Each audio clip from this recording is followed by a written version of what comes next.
The revelation system is about the potential of the seed being revealed. It's about the practicality of the seed in the environment it has been released into.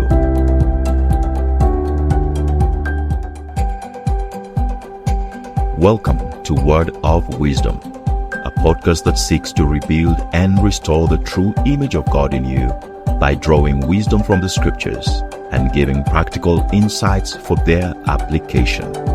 I'm your host, Briant Lubanga, ready to journey with you. Last week we talked about the relational system and how we need to rightly interpret our experiences in light of the Word. Today, we look at the final system, the revelation system. In Matthew 13 verse 8, speaking on the last category of grounds, it says, "Others fell on good soil and yielded fruit."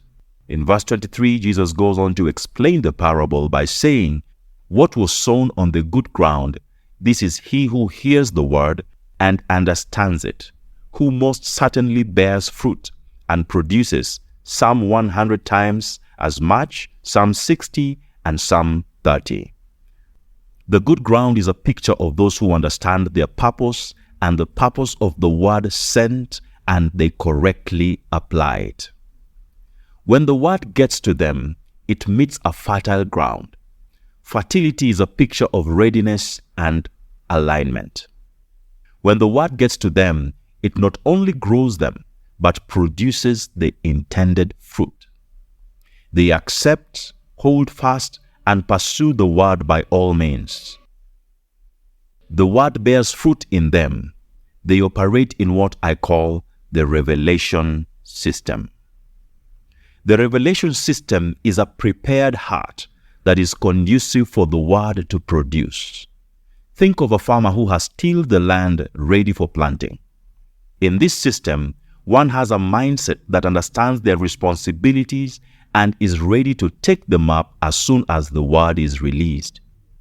It's about functioning in accordance to the instructions God has released to a person. It's a system where we accurately represent and reproduce after the word released. Isaiah 55 verse 10 and 11 says, "For as the rain comes down and the snow from the sky, and doesn't return there, but waters the earth and makes it grow and bud, and gives seed to the sower and bread to the eater, so is my word that goes out of my mouth. It will not return to me void, but it will accomplish what I please, and it will prosper in the thing I sent it to do." When one operates in the revelation system, conversations around the word cease to be mere talk. The word becomes a walk. It becomes something we can see and touch. The growing and budding becomes evident in the natural spaces. The growing and budding becomes evident in the natural spaces. God's intent with His word is for it to be experiential to the person or people it has been sent to. John 1:14 says that the word became flesh and lived among us. The revelation system makes the word construct rather than abstract. In the revelation system, one thinks in terms of production and not consumption. According to the parable, Jesus says that some produce 100 times as much, some 60 times, and some 30. Production is about value addition. The seed does not remain in its original state. It morphs into something that is of value and benefits others. Jesus in Matthew 4:19 tells the disciples to follow Him and He will make them fishers of men. He added value to their skill of catching fish to being able to fish men. A person that produces fruit is one that accomplishes what God pleases and prospers in that which he has been called to do. The revelation system thinks in terms of posterity. As much as we eat fruit and enjoy it, it also gives us the opportunity for continuity because of the seed in it. A person with a posterity mindset understands that whatever has been entrusted to him does not end with him. They think in terms of being a blessing to others by empowering them to be producers as well.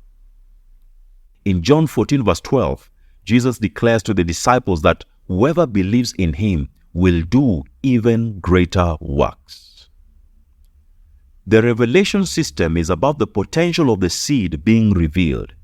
It's about the practicality of the seed in the environment it has been released into. It's about releasing the maximum potential while serving the intended purpose.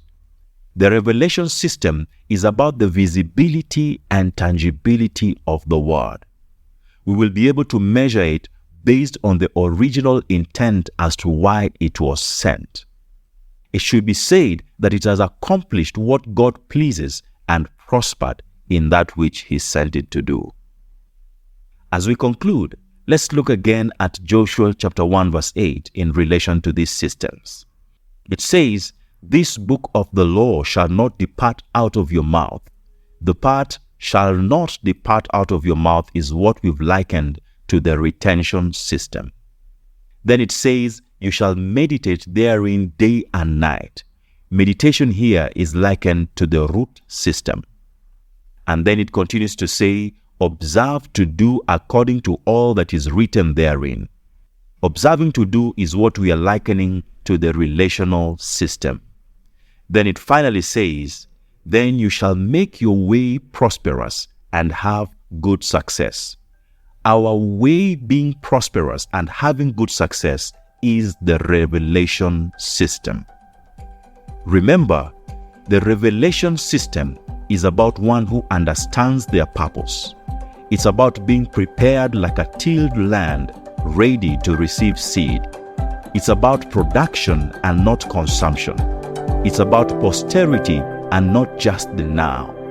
It's about potential being released maximally. It's about the practicality of the seed in the environment it's been sown. It's about visibility and tangibility of the word.